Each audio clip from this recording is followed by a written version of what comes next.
Hi everyone, 2026 KEAM exam target ചെയ്യുന്ന ഒരാളാണ് നിങ്ങളെങ്കിൽ ഇപ്പോൾ തന്നെ പഠിച്ചു തുടങ്ങണം. ഇത് നിങ്ങൾ സ്ഥിരമായിട്ട് കേൾക്കുന്ന ഒരു കാര്യമാണ്. എന്തുകൊണ്ടത്? കാരണം ബോർഡ് എക്സാം കഴിഞ്ഞാൽ വളരെ മിനിമം ദിവസങ്ങൾ മാത്രം, അതായത് 15 അതിൽ താഴെയോ ദിവസങ്ങൾ മാത്രമേ നിങ്ങൾക്ക് പ്രിപ്പറേഷനായിട്ട് കീം എക്സാമിലേക്കുള്ളൂ. എഫക്റ്റീവായിട്ട് യൂട്ടിലൈസ് ചെയ്ത് കഴിഞ്ഞാൽ നിങ്ങൾക്ക് കീം എക്സാം ക്രാക്ക് ചെയ്യാൻ പറ്റും. അപ്പോൾ നിങ്ങളൊരു ഡൗട്ട് ഉണ്ടാവും, സാർ അപ്പോൾ ബോർഡ് എക്സാമോ? ഇതിൻ്റെ ഇടയിലല്ലേ ബോർഡ് എക്സാം വരിക? ബോർഡ് എക്സാം അൾട്ടിമേറ്റ് പ്രയോറിറ്റി ഉള്ള ഒരു കാര്യമല്ലേ? ശ്രദ്ധിക്കുക, നമുക്ക് കീം എക്സാമിനും ബോർഡ് എക്സാമിനും ഒരുമിച്ച് തയ്യാറെടുക്കാം. ഇതെല്ലാം മുൻപിൽ കണ്ടുകൊണ്ടാണ്, സ്ട്രാറ്റജൈസ് ചെയ്തുകൊണ്ടാണ് സൈലം നിങ്ങൾക്കായി KEAM N game programme start ചെയ്തിരിക്കുന്നത്.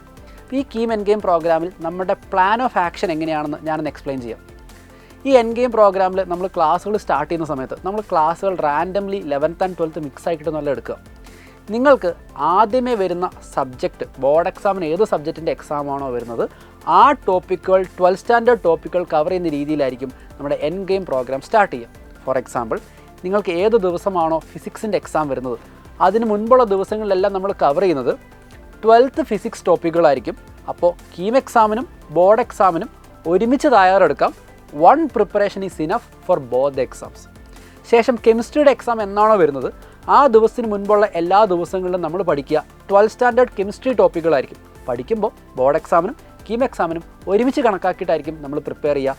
Same goes to mathematics.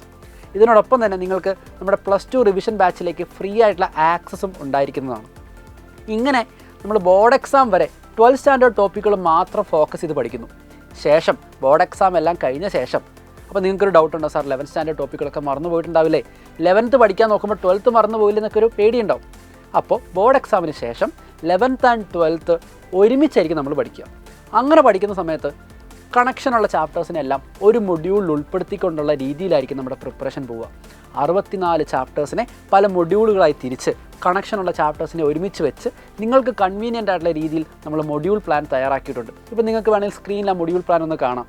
ഈ രീതിയിലായിരിക്കും നമ്മൾ പിന്നീട് ബോർഡ് എക്സാമിന് ശേഷം നമ്മുടെ ഡിസ്കഷനും പ്രാക്ടീസും ഒന്ന് മുമ്പോട്ട് കൊണ്ടുപോകാൻ പോകുന്നത്. അപ്പോൾ ഈ രീതിയിൽ പ്രിപ്പയർ ചെയ്യുന്നത് വഴി board exam, KEAM exam simultaneous ആയിട്ട് പ്രിപ്പയർ ചെയ്യാം. ശേഷം കീം എക്സാമിന് വേണ്ടിയിട്ട് എക്സ്ക്ലൂസീവായിട്ട് സെപ്പറേറ്റ് പ്രിപ്പറേഷൻ നടക്കും, along with a lot of mock exams. ഇപ്പോൾ ഈ ഒരു പ്ലാൻ ഓഫ് ആക്ഷൻ വഴി ബോർഡ് എക്സാമും നമുക്ക് തകർത്തെഴുതാം, അതുപോലെ കീം എക്സാമും നമുക്ക് ഉഷാറായിട്ട് ക്രാക്ക് ചെയ്യാൻ പറ്റും. അപ്പോൾ എത്രയും പെട്ടെന്ന് ഇനിയും കീം എൻ ഗെയിം പ്രോഗ്രാമിൽ ജോയിൻ ചെയ്യാൻ നിങ്ങൾ വെയിറ്റ് ചെയ്യുകയാണെങ്കിൽ ഇപ്പോൾ തന്നെ ജോയിൻ ചെയ്യുക. ക്ലാസ്സുകൾ സ്റ്റാർട്ട് ചെയ്യാറായി. So all the very best. നമുക്ക് കാണാം.